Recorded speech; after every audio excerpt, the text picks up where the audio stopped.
হযরত ওমর কেমন খলিফা ছিলেন, কেমন শাসক ছিলেন। হযরত ওমর যেই দিন খেলাফতের দায়িত্ব নেন, মদিনার মসজিদে দাঁড়ায় বলছিলেন, আমার ওমরের জামানায় আমার খেলাফত কালে আমার এই রাজ্যের মধ্যে যদি একটা কুকুরও না খেয়ে মরে, ওমরকে কাল হাসরের ময়দানে আল্লাহর আদালতে জবাব দিতে হবে। কেমন ছিলেন হযরত ওমর, কেমন ছিলেন মুসলমানদের শাসক।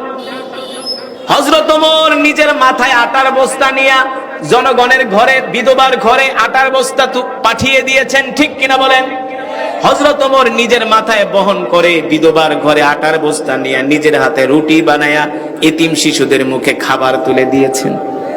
হযরত ওমর কোনোদিন তাহাজ্জুদের নামাজ কাজা করতেন না, কোনোদিন তাহাজ্জুদের নামাজ ছেড়ে দেয় নাই হযরত ওমর। আল্লাহু আকবার। যাকে বলা হয় মিজাজে ওহী। আল্লাহর নবী একদিন ঘর থেকে বের হলেন, রাত 2টা বাজে।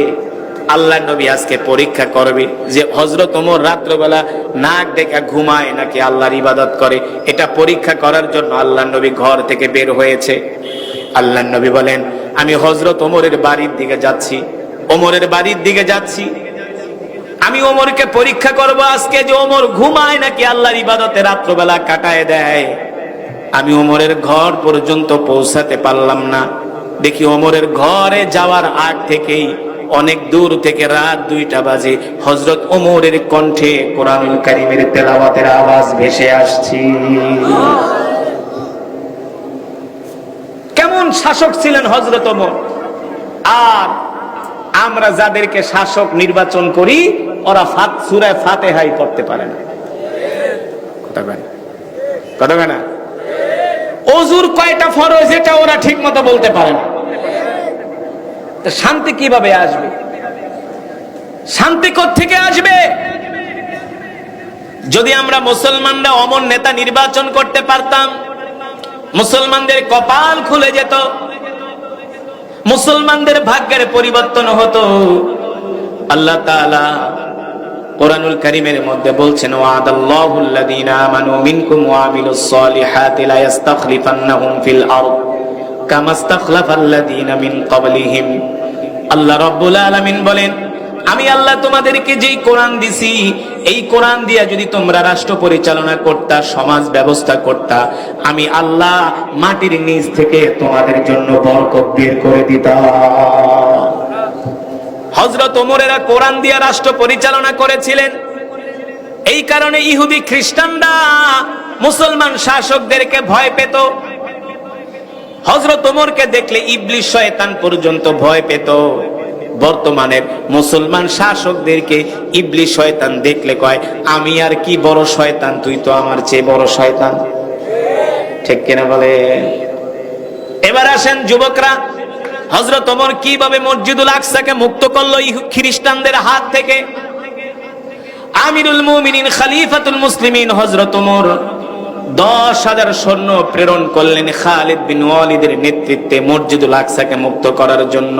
কয় হাজার সৈন্য? 10,000। হযরত ওমর 10,000 সৈন্য প্রেরণ করলেন জেরুজালেমে, যাও আমাদের প্রথম কিবলা মসজিদুল আকসাকে মুক্ত করে নিয়ে আসো খ্রিস্টানদের হাত থেকে। খালিদ ইবনুল ওয়ালিদ 10,000 সৈন্য নিয়ে জেরুজালেমে গেলেন। জেরুজালেমে গিয়ে তিনি পুরা জেরুজালেমটাকে অবরোধ করলেন, চতুর্দিক ঘিরে ফেললেন। কি করছে? 10,000 সৈন্য ঘিরে ফেলেছে। 10,000 অশ্বারোহী বাহিনী যখন জেরুজালেম ঘিরে ফেললেন, খালিদ ইবনুল ওয়ালিদ খ্রিস্টান নেতাদের কাছে পত্র লিখলেন, এই আমরা ওমরের বাহিনী, আমরা মুহাম্মদের বাহিনী মদিনা থেকে আসছি মসজিদুল আকসা মুক্ত করার জন্য। আমরা জেরুজালেমকে অবরোধ করেছি, চতুর্পাশ ঘিরে ফেলেছি। তোরা কি আমাদের হাতে মসজিদুল আকসা ফিরাইয়া দিবি নাকি মাইর খাবি? বুঝেন নাই? Direct action.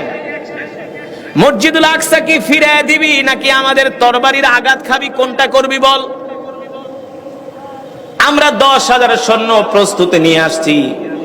একজন সৈন্য বেঁচে থাকা সত্ত্বেও আমরা মসজিদুল আকসা মুক্ত না করে জেরুজালেম থেকে যাব না। এই হুঙ্কার পেয়ে কাফেররা ভয় পেয়ে গেল। তারা গোয়েন্দা পাঠাইলো, যায় দেখো তো আসলে কি মুসলমানরা আমাদের শহর ঘিরে ফেলছে কিনা। ইহুদি গোয়েন্দারা আয়েশা দেখে মুসলমান চতুর্দিক থেকে অস্ত্র নিয়ে তারা মহড়া দিতেছে। সেনাপতি খালিদ ইবনুল ওয়ালিদ রাদিয়াল্লাহু তাআলা আনহু কমান্ড দেওয়ার সাথে সাথে তারা জেরুজালেমে আক্রমণ করবে। যখন গোয়েন্দারা রিপোর্ট দিল অবস্থা ভালো না, থমথমে অবস্থা, মুসলমান সেনাবাহিনী আমাদের পুরো শহরটাকে ঘিরে ফেলেছে। খালিদ ইবনুল ওয়ালিদ বলল, একদিন টাইম, একদিনের মধ্যে আমাদের কাছে তোমরা আত্মসমর্পণ করবা, নইলে আমাদের সাথে লড়াই করার জন্য তোমরা প্রস্তুতি নাও। খ্রিস্টানরা, ইহুদিরা মনে মনে ভাবলো, তারা পরামর্শ করলো, বৈঠকে বসলো যে মোহাম্মদের বাহিনীর সাথে ওমরের বাহিনীর সাথে আমরা মোকাবেলা করে কোনোদিন পারবো না, কারণ মোহাম্মদের বাহিনী আল্লাহ ছাড়া তারা কারো সামনে মাথা নত করে না।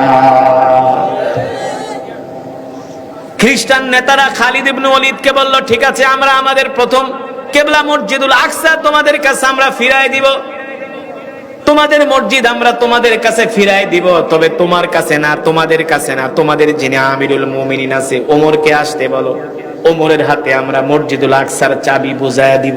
সুবহানাল্লাহ বলেন। আমরা তোমাদের কাছে তোমাদের সাথে কোনো লড়াই করব না, যুদ্ধ করব না, আমরা বিনা রক্তপাতে বিনা যুদ্ধে তোমাদেরকে আমরা তোমাদের মসজিদ ফিরায় দিব, তবে তোমাদের আমিরুল মুমিনিনকে জেরুজালেমে আসতে বলো, তার কাছে আমরা মসজিদুল আকসার চাবি হস্তান্তর করব। কাল হাসরের ময়দানে আল্লাহ রসুল যখন হাসরের মাঠে উঠবেন, আল্লাহ রসুলের শরীরের মধ্যে অসংখ্য তীরের দাগ, তরবারির দাগ। তায়েফের কাফেরেরা পাথর মেরে আল্লাহ রসুলকে রক্তাক্ত করেছিলেন, আল্লাহ নবীর শরীরের ভিতরে কালো কালো দাগ হয়ে গেছে। এক একজন সাহাবী হাসরের ময়দানে উঠবে, কারো হাত নাই, কারো পা নাই, কারো চোখ নাই, কারো নাক নাই, কারো কান নাই, কারো শরীরে অসংখ্য তীরের দাগ, তরবারির দাগ।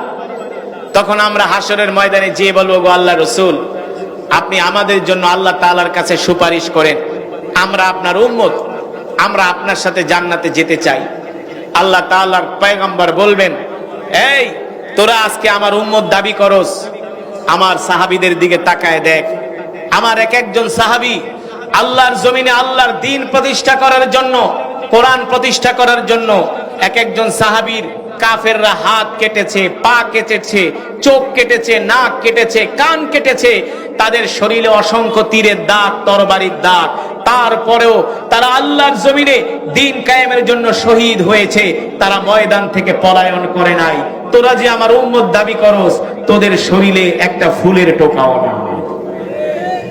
এই কারণে যুবক, আসো কালেমার ছায়া তলে, ইসলামের পতাকা তলে আমরা শামিল হই, আমরা একতাবদ্ধ হই, আমরা এক মুসলমান আর এক মুসলমানকে দ্বীনের দিকে আহ্বান করি, আমরা এক মুসলমান আর এক মুসলমানকে সালাতের দিকে আহ্বান করি।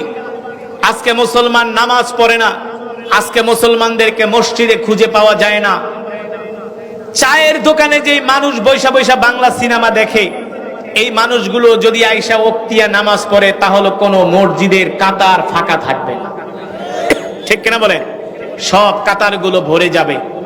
কিন্তু চায়ের দোকানে বৈশা বাংলা সিনেমা দেখে আর মসজিদে 2-3 জন মানুষ নামাজ পড়ে, ঠিক কিনা বলেন?